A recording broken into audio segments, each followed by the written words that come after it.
We have all been in a situation where we have to give a speech, be it at school or at work, and then it comes to memorizing it. The dreadful task of putting those heavily complicated words into your brain. And in this video, I'm going to tell you exactly how you're going to do that. I'm Alma and I'm a persona coach and a public speaker, and I've done more speeches than I can count. And based on my experience, I'm going to share with you exactly how you're going to memorize a speech of any duration within the deadline on any topic, so it doesn't even feel like you have crammed the whole thing up. So without any further delay, let's get started.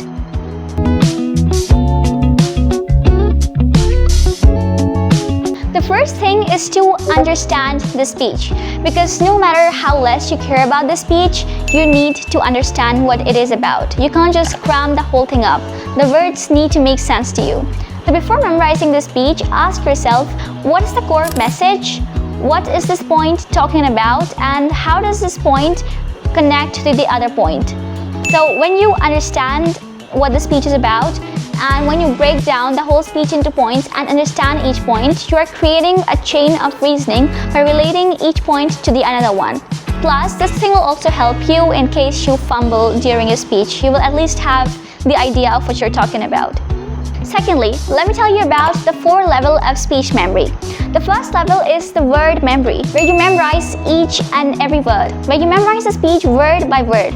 But this is the weakest form of memory because forgetting one single word can get you totally lost in your entire speech. The second form of memory is the sentence memory, where you memorize each and every phrase. This is good, but still weak. The third level is the idea memory, where you remember main concepts, the main points. This is extremely useful when it comes to having an idea about what the speech is about understanding the speech, the logics, and you should definitely have like a basic notion of what the speech is about to be able to talk about the topic. And the fourth level of memory is the story memory, where you build a narrative. This is the most powerful form because humans remember stories, not random words, not random sentences, not even ideas clearly. So the best thing you can do is to create a story, a narrative out of the whole speech. And I'm going to tell you exactly how you're going to do that. The third method is chunking, which means breaking a large amount of information into smaller units, because your brain has a limited memory capacity for massive information. So break main ideas into small ones. So just like you write your essay, there is an introduction, a body, and a conclusion. Or while making a PowerPoint presentation, we have different slides. So just like different slides, break your scripts into different topics. The introduction, the main message, point 1, point 2, point 3, the conclusion, and all of that. So it helps you break it into smaller units, and chunking helps you memorize a large amount of data into more detailed versions of them. Just like you memorize phone numbers, by breaking the numbers into smaller units of 2 or 3, break down your whole speech into smaller units, and then break down those smaller units into even smaller details so you can memorize it easily. The fourth technique is the hierarchical memory mapping. You branch out the topics into different subtopics. For example, if your topic is computer, you can divide it into branches like hardware, software, on AI, on machine learning, and different parts of the computer. Similarly, break other topics that you get into even smaller subsections, because your brain hates chaos. It wants structure and it loves organized information. So this branching method helps you look at information from a wider view of how different information is totally varied from each other, and also how it's connected to the very same branch at the same time. If you look at the map of a tree, the branches are different, but at the same time, it's part of the same tree, which is similar to the topic or the speech you will be giving. The fifth technique is the memory place method, also known as the loci method, where you attach an information to a particular place. While you're memorizing a speech, make sure that you're doing it in a familiar place. Maybe your home, or a park, or your favorite route, your favorite street, a mall, any place that you're quite familiar with. Also, do try practicing it on the stage or the place you will actually be giving the speech. It's really helpful to build familiarity, so when you go to actually give the speech, you don't get nervous, because senses are deeply connected with places, even if it comes to memorizing other stuff. For example, if you're studying for your exam, you can study in an environment which is similar to the one in which you will be giving your exam, like a classroom. The sixth technique is visual encoding, which is using images to memorize things. So if you want to memorize leadership, you can imagine a king guiding traffic. If you want to imagine consistency, you can imagine a robot brushing its teeth for 100 years. But remember, the image should be something which is weird, emotional, exaggerated, and even impossible. If the image is normal, you're going to forget it. So keep a little weirdly unique, crazy kind of image in your mind for any particular word or any particular idea that you noticed yourself forgetting continuously. The seventh technique is mnemonics. Now, this is extremely niche and it might not be really useful for speeches. It is indeed really resourceful when it comes to memorizing lists or frameworks or definitions. For example, there is acronym like SMART, SMART goals, which stands for specific, measurable, attainable, relevant, and timed. So you can concise and compact a bigger sentence into a smaller one. It's good for definitions and like lists and all of that stuff. It's probably not the most useful thing to memorize a speech, but I would really recommend you to go ahead and research about this and gain some awareness on this, because it's useful for other things as well. By the way, mnemonics also include rhymes, which is why you instantly memorize lyrics of songs instead of random speeches. So once you attach a rhythm or a rhyme to your speeches, to your phrases, you will instantly notice that you find yourself memorizing it more easily.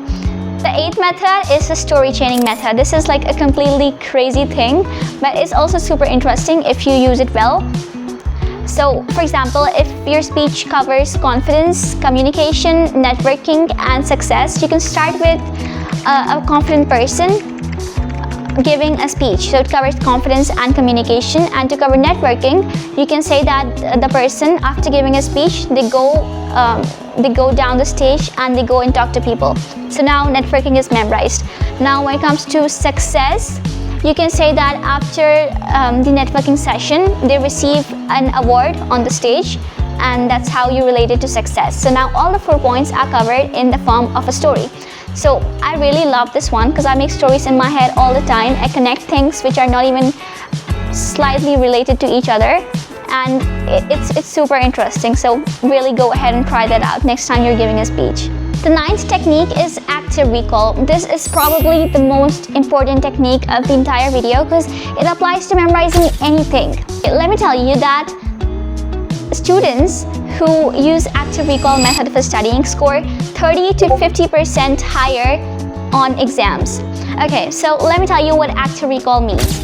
You take up your speech or a book or any piece of information that you want to memorize and put it into your head. You take that piece of information, that text, and you read it. And after you're done reading, close the book, the script, or whatever it is, and then try to recall what you just learned. Just think about this for a second. You open the book, you read it out, and after a while, you close it up and try to remember what you just learned. Let me explain the neuroscience behind this. I recently read a Substack on study techniques, and active recall was one of them. So basically, there is a part of your brain called the hippocampus, which stores anything of the short-term memory. So it's a short-term memory storage system. There is another part of your brain called the cortex, which stores the long-term memory stuff. So the hippocampus-cortical relation is what actually helps you sustain any kind of memory in the long term. And this relation is strengthened when you actively recall the information that you have been learning. So it literally rewires your brain every time you make that connection. And the process of connecting your hippocampus to your cortex, which is connecting your short-term memory to your long-term memory, is called consolidation. So every time you do this, you're literally rewiring your brain, and you're strengthening your synaptic connections.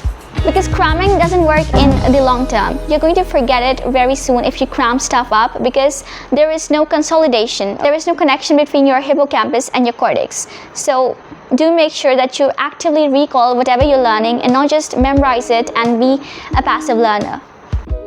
The 10th technique is retrieval cues, using particular symbols or words that remind you of things in your speech. For example, mountain. It can remind you of success because of persistence, growth, achievement, resistance, and perseverance.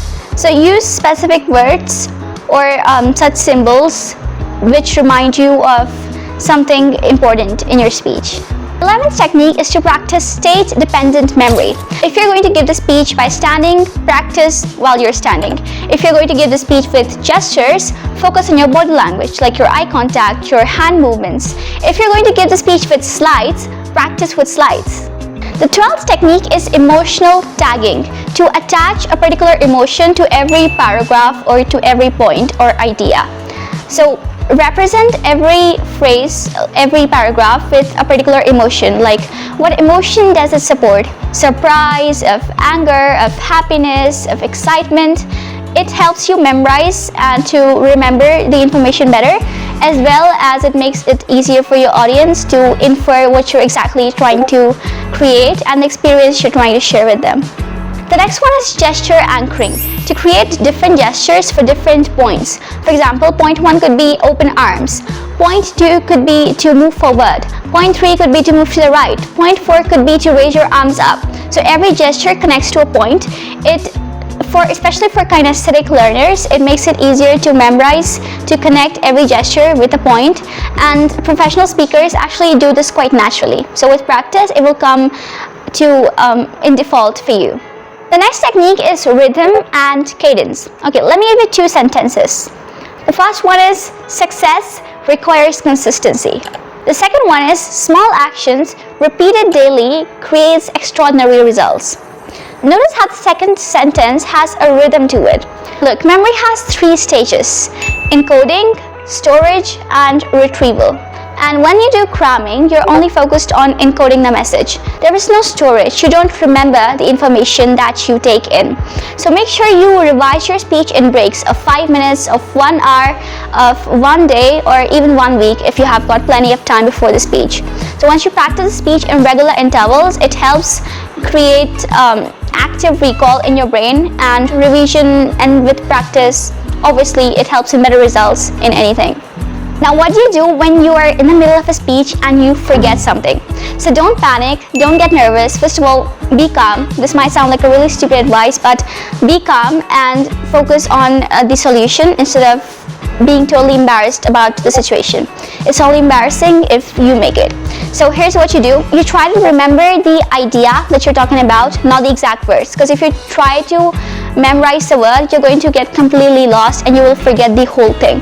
So focus on the main idea, the concept you're talking about, and if you're not still able to recollect the exact point from your speech that you are on, you can talk about the idea in your own words, because as I mentioned earlier in the video, understand the concepts, and once you understand each and every idea thoroughly, you will be able to speak on it regardless on whether you have memorized the whole speech completely or not. So be sure to understand each and every idea, and the main thing is to not panic when you get fumbled or lost in your speech.